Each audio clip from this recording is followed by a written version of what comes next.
And I'm gonna go down here because I don't want y'all cranking your necks trying to hear me.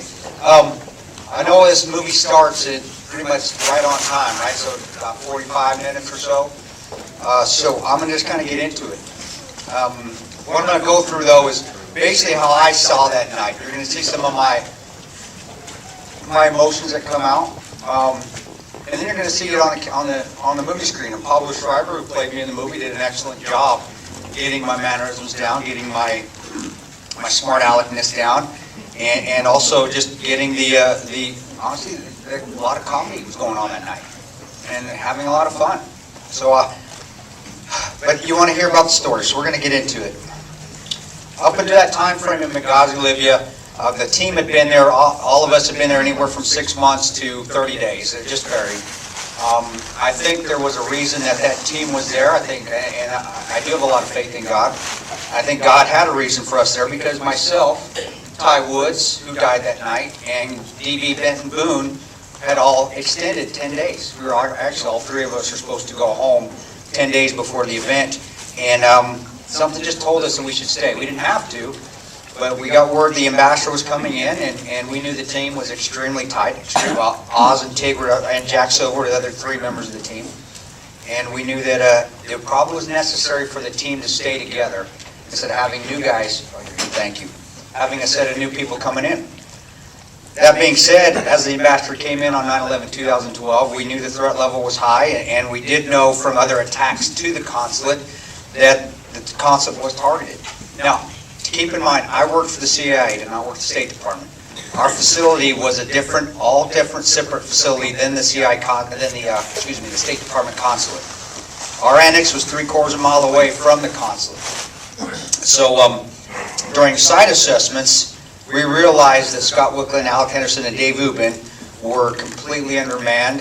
Their security at the consulate was completely, how do I put it, substandard. Being a 9-acre compound and having 3 guys on it, you can't really pull a lot of security for it. And also, 17th February Mars Brigade, who the State Department hired to protect the facility, was a terrorist organization siding with Ansar Sharia. So we had swore to them, after I told Scott that if they ever got attacked, they all were going to effing die, we swore to them that we'd come help them if they ever needed us, and we gave them a radio. Now that's important, and I'll tell you why here in a second. 9/11/2012, Ty Woods and Tig, John Tig Tigan, were coming back from doing reconnaissance that night for facilities that we were going to help with secure the ambassador the next day. It was 9 p.m. and I hear him on the radio. I'm sitting on QRF, Quick Reaction Force with Boone. You know, what we're doing is we're sitting back, we have 2 guys on standby to help out if any of our teams need help out in town. So all day we're monitoring radio traffic. All day we're watching Al Jazeera. Al Jazeera does a great job getting information even quicker than the CIA and NSA sometimes. And all day we're also pinpointing if there's any altercations in town with our teams that are going out in town. And why that's important is because if there's any indication of there being a protest or a mass gathering or anything that might cause a protest or a mass gathering throughout the day, we know about it. So we can alert our teams and say, stay out of this area. It's hot. Stay out of this area. You've got a protest going on. Stay out of this area. There's IEDs going off. There was nothing going on that day. It was very quiet. No protests. No videos that might spurn a protest. And I'm just saying that as a fact because that was our job, just to monitor that. So when Tig and Ty were coming back at 9 p.m. that night, they drove by the U.S. consulate. And I heard him on the radio, asked Dave Ubin, State Department officer, said, hey, Dave, we're going to come by and check on you, because we would do that periodically, just to make sure they were all right. And I remember hearing Dave, this is 9 p.m., Dave coming back to Ty on the radio, saying, hey, Ty, we're fine, go on home. Ty goes, break, Tanto, we're done, we're going to come on home for the night. And I said, hey, bring it on home. They get back at 9:15 to our compound, they drive in. Oz is heading out on a date. Basically, he's going out on an operation, acting as a boyfriend to one of the case officers, so they're heading out. And he says, hey, is there any place off limits in the city? I said, no, the city's fine. Don't worry about it. Go ahead and out. Any place you want to go. Go to McDonald's, go to Starbucks, go get some shawarma, do whatever you want to do tonight. He heads out the gate. At 9:32, we get a call. Now, we get a call on our radio from our team leader. Now, our team leader says we need all jurors to report to the team room. It was very nonchalant, not a lot of sense of urgency. So immediately, and you guys will see this in the movie, immediately Boone looks at me and says, Tanto, what'd you do? Now, the reason he says that is because I was a practical joker. I love messing around with the CIA case officers. All of them, throughout the time to where we are now, I say all of them, the majority of them are college kids, college age. They come out of the farm after they get up, most of them are Ivy League graduates, and they go to the farm in Williamsburg and they show up in their areas, and all of them know Jason. All of them are Jason Bourne. They all know how to bend bullets, do flips over back chairs and things. And I like to go ahead and sort of break them in. And so I would make fun of them. I would freeze their gear in freezers if they left it out. I would do this thing called chubbing, and you'll see what that is in the movie. You can watch it for them do their stuff. It's not really appropriate. But I like to do that just to say, hey guys, you guys got to get out of your mindset that this is all easy, you're all ready for this, and break you down and bring you back up. And so normally when all that happened, all the rest of the team would catch flack for it, which I didn't mind. Navy SEALs and Marines, I like pissing them off all the time anyway. I was the only Ranger there, so it was fun. I was the Lone Ranger in that whole team. There was 2 SEALs and 3 Marines and myself. And so when he says, Tanto, what'd you do? I said, I go, buddy, I've been sitting with you all day. I'm sitting here with you watching Battleship for the 18th time, and that's the best movie ever made in the world if you ever seen Battleship. Yeah, there you go. I said, I ain't done anything. Well, 30 seconds later, there is a urgent call from our team leader. It says, we need all Juris in the team room now. And I remember DB looked at me, Boone, and he smiles. And I look at him, I said, man, we can do something fun tonight. And we get our gear on, and we head out the door. And as we're heading out the door, and I can still picture it, you're seeing the firefight. My hooch to my direct 12 o'clock is the consulate. It's 3/4 of a mile away, and you can see the tracers. And all y'all that have been overseas and been in firefights or seen firefights, even from a distance more than 3/4 of a mile away, PKM and AK-47 tracer fire, you can see it zipping up in the air. You can hear the RPGs exploding. You can hear the rat-a-tat-tat. It's incredible, and it's something I still miss to this day. It's beautiful. God lets you see beauty in everything, and I see it, and it's just amazing. Y'all need, if you haven't seen that once, I recommend y'all do that at least one time. See a firefight, and it's okay. I used to go on top of the roofs in Sept, Lashkar, whenever we used to sneak into any areas in Afghanistan, Iraq, and I used to take a cup of coffee and I used to watch the militias fight each other. I just love watching it. And it's down south of Tripoli was really neat too.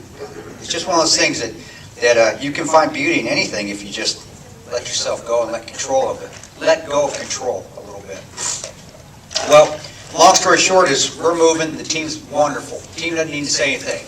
Within 5 minutes, we're ready to go, out the gate. We've got our gear, we've got our machine guns, we've got our 40mm grenade launcher, which we only had one, that was a problem. But I remember looking and walking back to Ty. And he's in the front vehicle, he's driving the sedan, I'm going to drive the SUV in the back, and he gives me a little thumbs up, which means his car's ready to go, taking Jacker up. I give him a thumbs up back, saying, hey, Boone's in my car, we're ready to roll out the gate. And I go up to our team leader, and our Chief of Base Bob, and I say, we're ready to go. Bob looks at me, and then looks at the team leader, and he says, you tell these guys they need to wait. The team leader looks at me and says, you guys need, and I'm standing 10 meters from him. I got it. I understand, we need to wait. I walk back to the car, and I get on the radio, and Ty said, hey, Tanto, what's up? I said, Bob's telling us we got to wait. Now, I'm okay with that first 5 minutes. I probably would have done the same thing, thinking maybe he's coordinating with some force that we don't know about. We didn't have any military presence that we knew of in the country aside from a few Delta Force guys that worked with us. And we didn't have a militia that were friendly to us either, because normally if we have a militia that's friendly to us, we work with them and train with them on a continual basis, just like Kandahar, just like Khost, just like we're in parts of Baghdad. And we didn't have that. But I'm still thinking, well, maybe he knows something I don't. He's the chief, I'm not, I'm some low-life contractor. So I get back to the car, and then right when I get back to the car and I tell DB that Bob's telling us we gotta wait, there's a crackle on the radio, and it's from Scott and Alec and Dave, and it's from first to Scott, and it's, hey guys, the consulate's been overrun, we need you. Scott was actually attached to the ambassador that night. And then Alec, State Department officer who had locked himself in the Tactical Operations Center at the consulate, starts coming over the radio. Guys, we've been overrun, we need your help. Juris, where the F are you? And that's hard, because, and all you guys have served, all y'all that have served, just imagine your squad leaders calling you on the radio. or maybe even your saw gunner, or somebody that's in your team or your squad is calling for help and you can't do anything about it. And this goes on for 10 more minutes, so we're 15 minutes in, and this is where Tig gets upset. And Tig gets out of the vehicle of his car, he goes up to Bob, and he goes, we need to go now, we're losing the initiative. And he was right, we're losing the initiative. That consulate has been completely overrun by 40 to 50 people. And Bob looked at him and says, you guys need to stand down. And I know there's been a lot of discussion about stand down. I could care less what anybody else says. It was said. We've testified to it. It doesn't matter to me if people say we're not saying it, or even when Bob comes out and says, no, I never said stand down. Well, people died because he told us to stand down. I probably would say the same thing if I didn't have any integrity. Well, during that time frame, when he tells us to stand down, Tig gets on the radio and says, hey, Bob's telling us we can't go, we got to stand down. And DB looks at me and goes, they're doing it to us again. And I looked at Boone and I said, hey, we're going to have to go then, we're going to have to buck orders. What DB meant by what he's doing to us again, when you watch the movie, there's a scene at the beginning where Ty and Jack get hung up at a checkpoint, was run by Ansar Sharia, and they were trying to get us to help them, his own QRF. Bob wouldn't let us go to that. That actually happened. The only difference was at night, not daytime. So we made it in the daytime in the movie so you could see it better, but it wasn't during the daytime, it was at night, so it was 10 times more intense. And Ty bluffed his way out of it, just like he did in the movie. That happened. So we knew that Bob wasn't going to let us go. And during that time frame, we're waiting, 5 more minutes go by. Now it's 20 minutes. Now it's 25 minutes since the initial call for help. And Alec comes across the radio, and just like it says it just exactly in the movie, he says, if you guys don't get here, we're all going to effing die. And I remember looking at DB, him looking at me. I remember even seeing Ty crack his door out the window. I look at Ty, get out of my car, and he just gives me a big thumbs up with his big old arms. You know, SEALs, they're all big. They are. SEALs, they do the perfect push-up, perfect pull-up. They're all going to go to Hollywood after, so they're all jacked up. Us Rangers, we always run all the time, so we're just real skinny. So his arm comes out. Honestly, it's awesome. It's one of the coolest things I've seen ever, because it's like, you don't think about it now. It's like, man, that should be in a movie. It's really weird how things work out that way. Well, I remember getting out of the car, and all this time frame, and this is what I kind of say during leadership programs when I talk about leadership, is even through all that time frame where we're tense, we're trying to stay relaxed on the outside, we know our buddies are hurt, we know we want to go, we need to get out of there. We're working in our heads. We're thinking, okay, minutes gone by. The situation's changed. What's the next thing we need to do? Another minute's gone by. How's that changing the situation? So you're thinking what you need to do next once you head out that gate. You're not thinking, dang, we got to go. Dang, we got to go. I mean, that's going through your head. But you're thinking more along the lines of, okay, 20 minutes are gone by. The plans have changed. We're going to have to change it on the fly. What are we going to do? We rely on our highest level of training. We also rely on each other's training. And you just also rely on your experience. And again, that's why I think God had us all there. We all went in our 40s. All of us were older. All of us had over 10 years deploying. So we all had experience in crisis situations. And so I'm thinking to myself, what do we need? What do we need? We need an interpreter. I got to get an interpreter because we're going to be linking up with somebody that doesn't speak English. None of us spoke Arabic well enough we thought, to communicate. And as I'm walking back to my car to get in to go, and just, I don't know if it's a blessing or not, at least for Henry, he's called them all in the movie, he walks by me. Our one Terp on the base is walking directly by me when I'm thinking I need an interpreter. I think somebody's looking out for us that night. Mm-hmm. And I look and I say, hey dude, we need you. And it's hilarious. I love it that they got it so perfect in the movie. He looks at me and he goes, Tanto, I'm not weapons qualified. And I said, I pulled out my pistol, I gave it to him. I said, you are now, go get your stuff. And you know what's awesome? Because Henry, or Amal, if you want to call him Amal in the movie, Henry was about 5'7", balding, heavier set. He looked like an Egyptian Bob Newhart is what he looked like. And so, and he wasn't a combat interpreter. There's a difference. I had a combat interpreter in Baghdad. I had a really good combat interpreter in Baghdad that could get me out of any situation by utilizing a cattle prod. He was awesome at it. So I didn't have to use escalation of force. You didn't have to shoot anybody. You could zip him and get him out of the way. Henry wasn't like this. He wasn't supposed to go out the gate. He was a linguist. He translated documents. So when I hand him that gun, and I see him turn around to go back into the talk, or into our skiff, I didn't think he was coming back. It's like, and when I see him come back out, he's got his helmet on. Watch the movie, it's so perfect. His helmet is all crooked to the side because he never wears one. Now his armor, honestly, they made his armor look a little better in the movie. It actually was too big for him, so it looked like a little mini skirt on him. But he's running out to us, and I'm like, that's awesome. How cool. This guy has so much more courage than me. He doesn't have to do this, and he's coming. And he doesn't have any experience, and you can tell he's crapping himself. But he's coming. You got all these Jason Bournes running on the base with their heads cut off, and this guy is going to come with us. And it was so humbling to me because it made me think, man, I gotta go. That's what I'm trained for. I can't back out now. But his bravery far exceeded mine because, again, I'm trained for this. I've been through situations like this before. He hasn't. And he said, you know what, heck with it. I trust you. I'm coming. And he comes to me. I remember I grabbed his pistol. I made sure a round was in the chamber, which was stupid. But I made sure a round was in the chamber. I handed it back to him, put it in the back of my car. And then I thought to myself right quick, and this was really, that's why it was stupid of me doing that. I said, man, I just handed a loaded pistol and put a guy that's crapping himself, that's never been in combat before, and put him behind me in the back seat of an automobile. And I remember shutting the door, and before I shut, I said, dude, just please don't shoot me in the back. And you'll see in the movie, and he did this throughout the night, he kept pointing it at me. And I happened to like, dude, put it, stop it. I mean, again, it got to be comical. I was just like, stop that, put that weapon down, stop pointing that thing at me. And again, it's just something that God gets you through. It was funny. It was funny because he kept doing it, and it was adorable because he didn't know how to handle a gun, and he looked all funny in all his kit that didn't fit him. Well, when he does that, we head out the gate. 25 minutes, 26 minutes since the initial call for help, and we start going down the road. Now I'm gonna skip ahead a little bit. We get to the area that we're going to go and try to get into, and we can't. It's blocked. There's heavy fire coming down from a position that the bad guys, Ansar al-Shuri and Al-Qaeda and the Maghreb, the two groups that coordinated that attack, had set up. And so we stopped to coordinate with the 17 February militia, or whoever they were, which were everywhere in the middle of the street. We didn't know if they were friends or foes, and I remember DB looking at me and going, man, we waited 25 minutes for these guys. And we stopped the car, we get Henry out. I said, Henry, go start to coordinate with these guys. And right when you do that, we're right in a corner, so we're basically at a T intersection, where we can make a right to go another 400 meters to the front of the compound, the consulate. But it stopped, and we see some firefight. We see people doing a little bit of firefight there. So as soon as we get out, and we go to that corner, you start hearing snaps.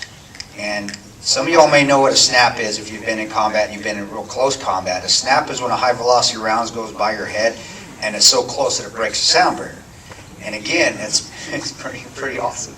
It's really awesome, actually. I love it. And you guys all need to do that one time as well in your life. Just have somebody that can shoot. So yeah, that's so you don't get hit, obviously. But it's incredible. And it also is an indicator to us, and this is what we wanted to get through in the movie as well, is that contractors have got a bad name. I was a contractor for 10 years. I never shot anybody indiscriminately, ever. We don't do that. In fact, we wait until we get shot at. We don't have that rule of engagement. We're going in for direct action. Our job is mainly protection. So we have to wait till we get shot at before we start to engage.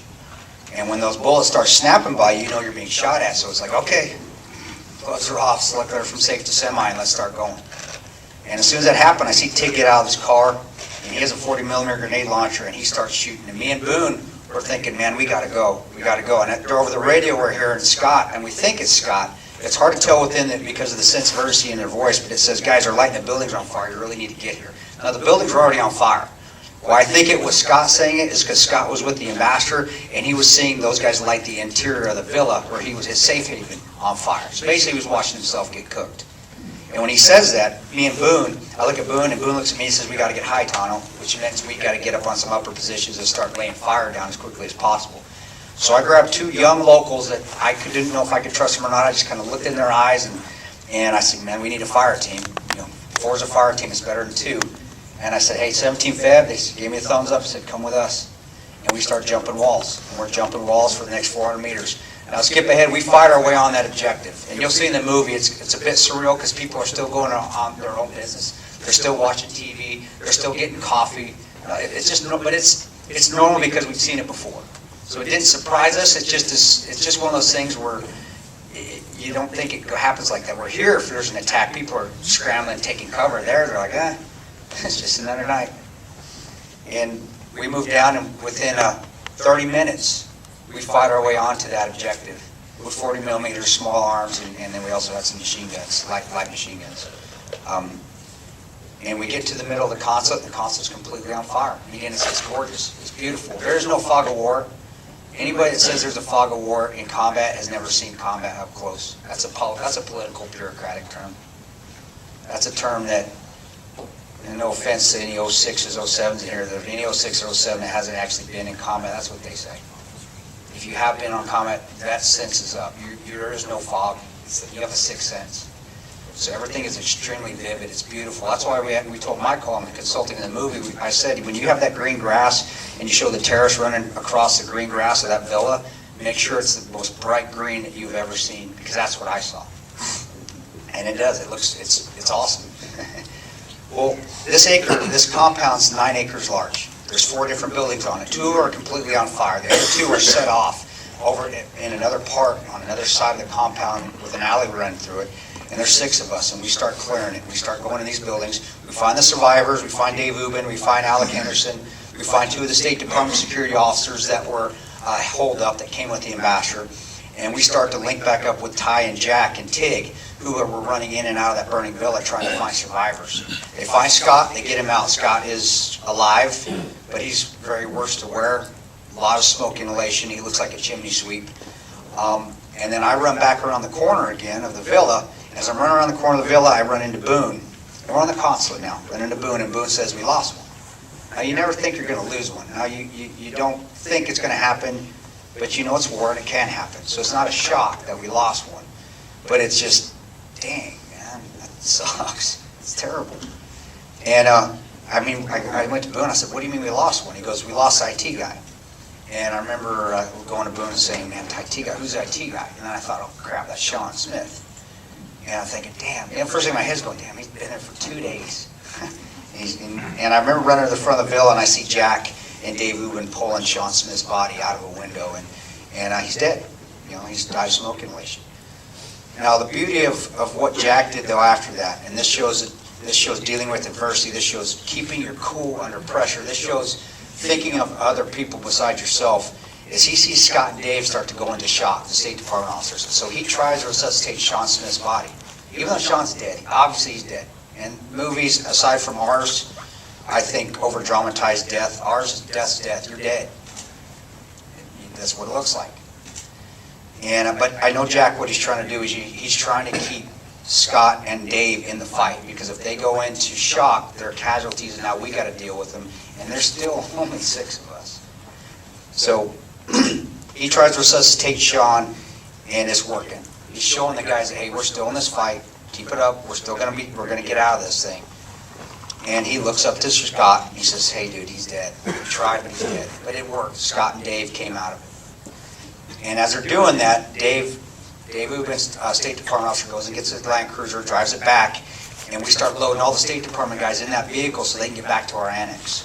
And as they're doing that, Jack comes up to me and goes, man, they forgot all their sensitive items. We got to go back to the talk and get it. So we run back to the talk, and we have our knives out. We're just cutting wires, loading our arms full of computers, laptops, hard drives, anything that we could find that was media driven. And again, this shows comedy in combat. They didn't put this part in the movie. It's in the book. I wish they would have put this part in the movie. But as we're running back with all of our hands full of computers and everything, Jack looks at me. And I wish they would put it in the movie, because we probably had a heck of a contract with Best Buy right now. But he looks at me and goes, man, it doesn't look like we just robbed the Best Buy. It was the funniest thing in the world. And in my head I'm going, he's just saying to me that because I'm Mexican.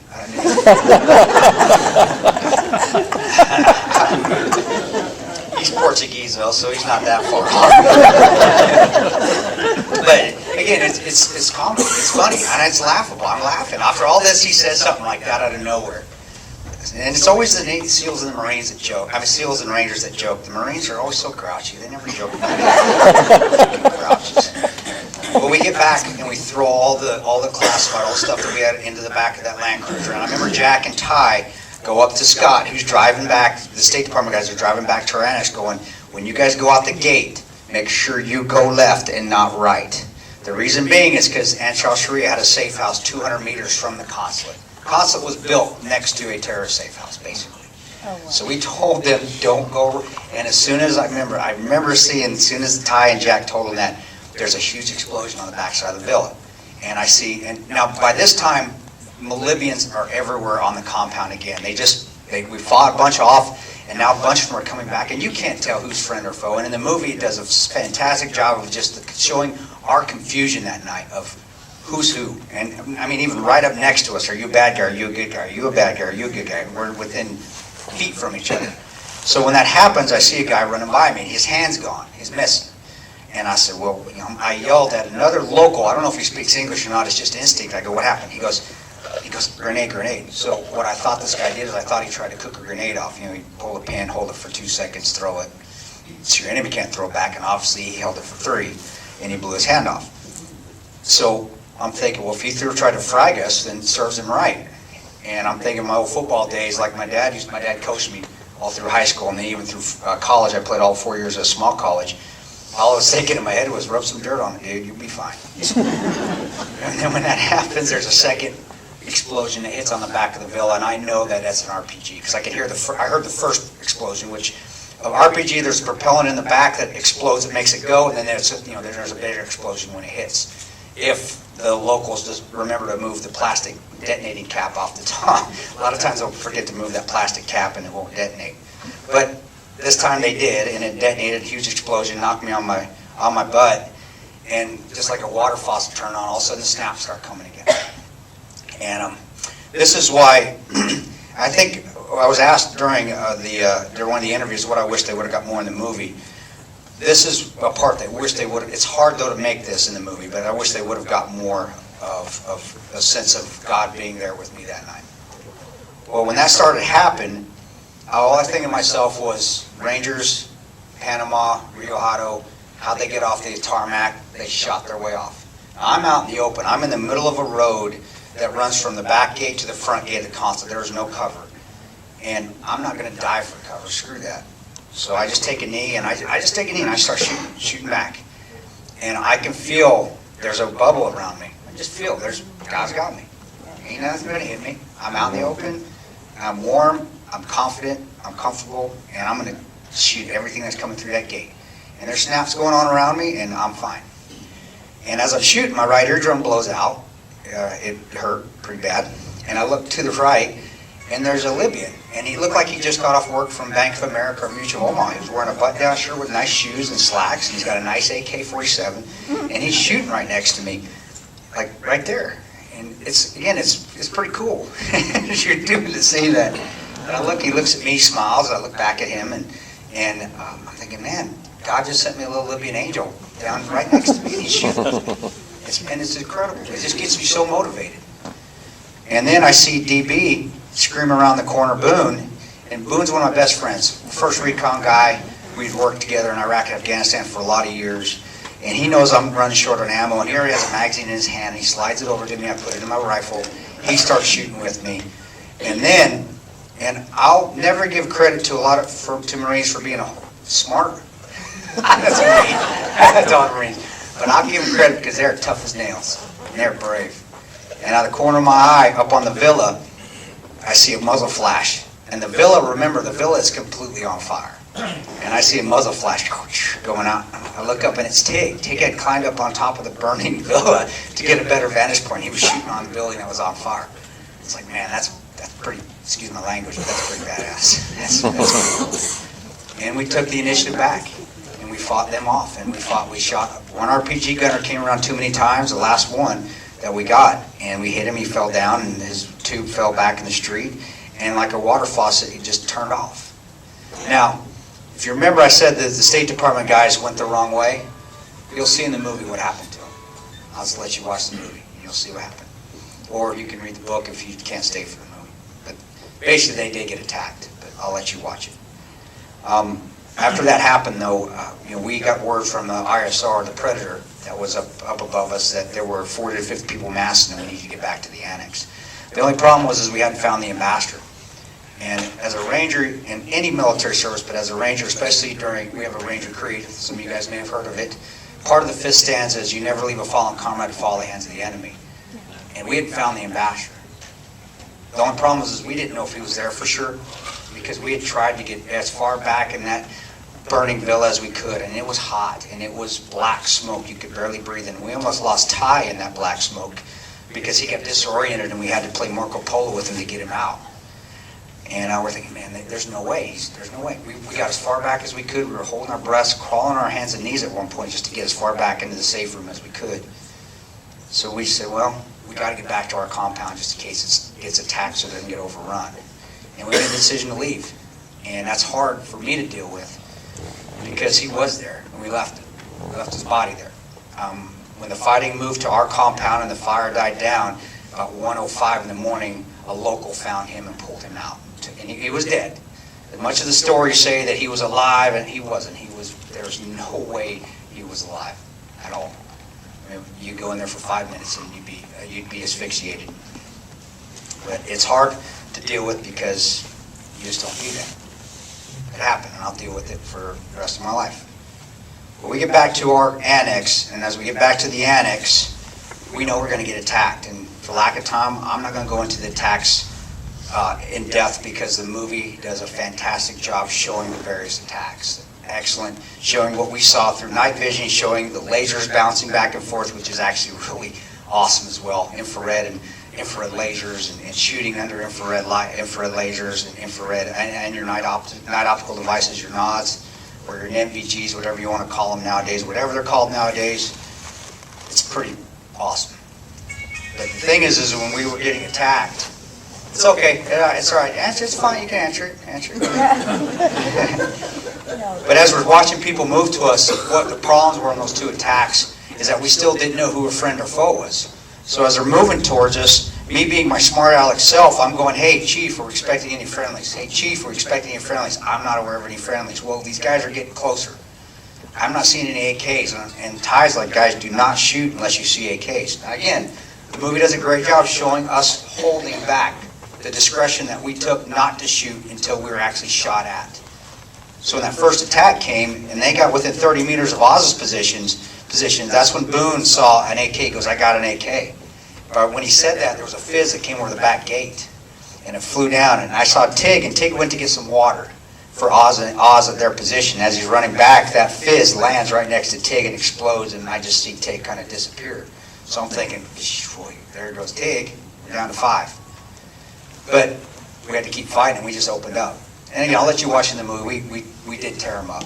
It wasn't that hard. We have night vision capabilities. They didn't. But also, their main job on that first attack was to take out our exterior lights, which worked. They lost a lot of guys doing it, but they took out all of our exterior lights, which really made no difference anyway because we had night vision, but they didn't know that, and that goes back to better tactics that we have and better equipment. What had hit next to Tig, though, and he was very lucky, it was what's called a gelatina bomb. And it's basically just a bunch of, it's like dynamite, but it doesn't have any shrapnel in it. And they put it in a bag, they drop it in the ocean, and it blows up and fish come up. It's their version of Mediterranean redneck fishing. And they use it as a flashbang. So when it hit, it exploded. It did knock Tig, knock him clear off his feet. But he was fine. He was able to get back up. He got back to his position. And, for him, worse to wear too, kind of unlucky or lucky, however you're going to look at it. He was also hit by a round in his armor, knocked him down, that same thing. So he basically got beat up pretty good that first little firefight. But he's fine. He's never fine. He's a Marine, but he's healthy. I love making fun of Marines. They're all going to give. Is there any Marines here? Yeah, finally, I'm in a place where there's no Marines. Hey, that's awesome. I just want to admit to I'm kidding. Well, during that first fight, we have a second firefight. There's moments of reflection. You'll see Jack and Ty's moment of reflection in the movie. You can read about all of our moments of reflection during that little break in action between the first and second firefight. Mine is pretty simple. I was married at the time.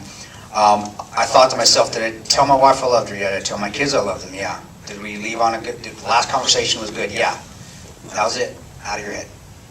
I used to tell guys, and I used to train the guys doing this job I would come back after a deployment. I'd go in to either a secret facility somewhere, or I'd go to a Blackwater somewhere, and I would train prospective GRS guys before they went over.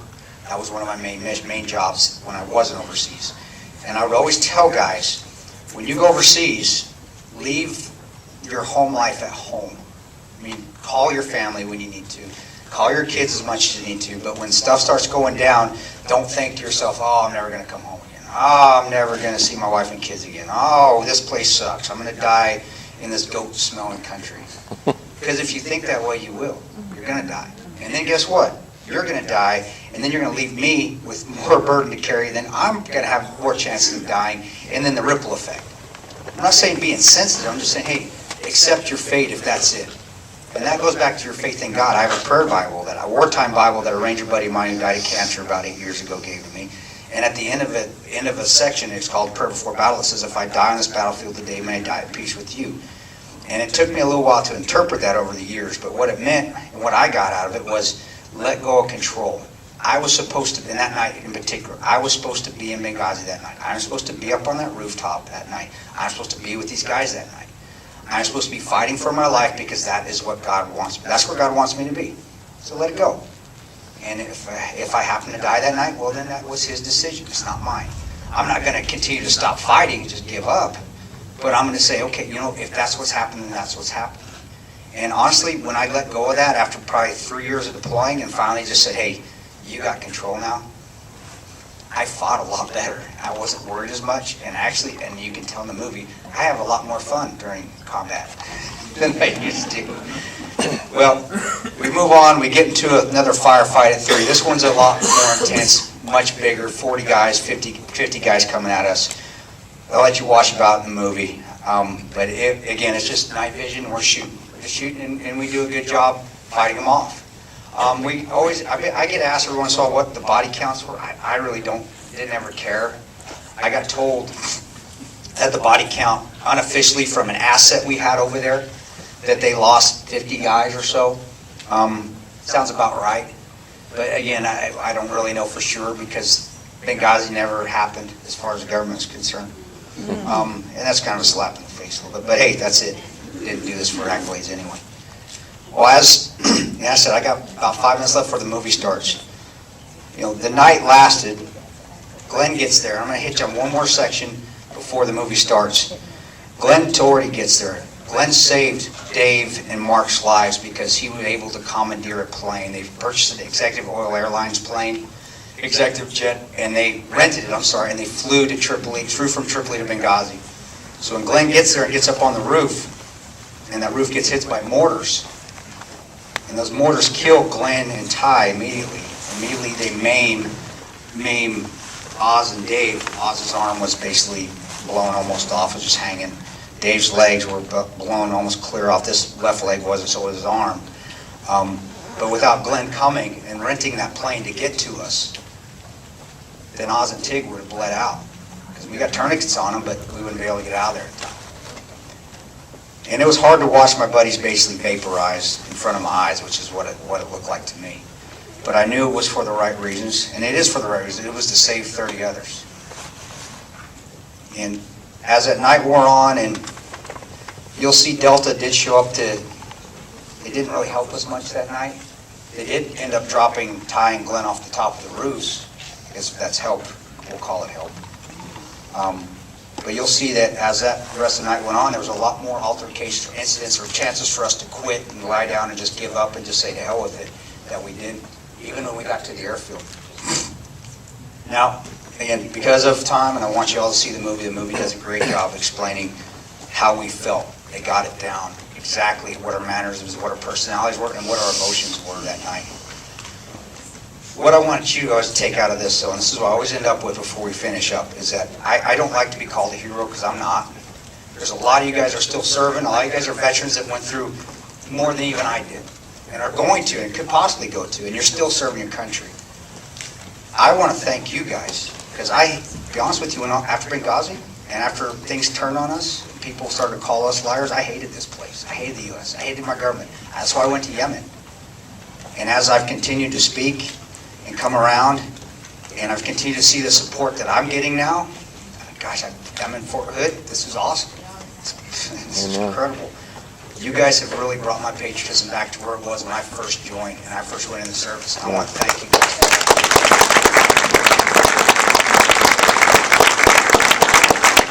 As we finish up here, just please don't thank me anymore. I want to thank you guys because you guys literally, and some of y'all veterans know where I'm coming from, you guys literally have saved my life where I didn't want to be on this earth anymore. And now I love America more than any place again. Thank you very much for bringing my faith back in the United States. I really do appreciate it. Thanks for having me, and I really hope you all enjoy the movie too.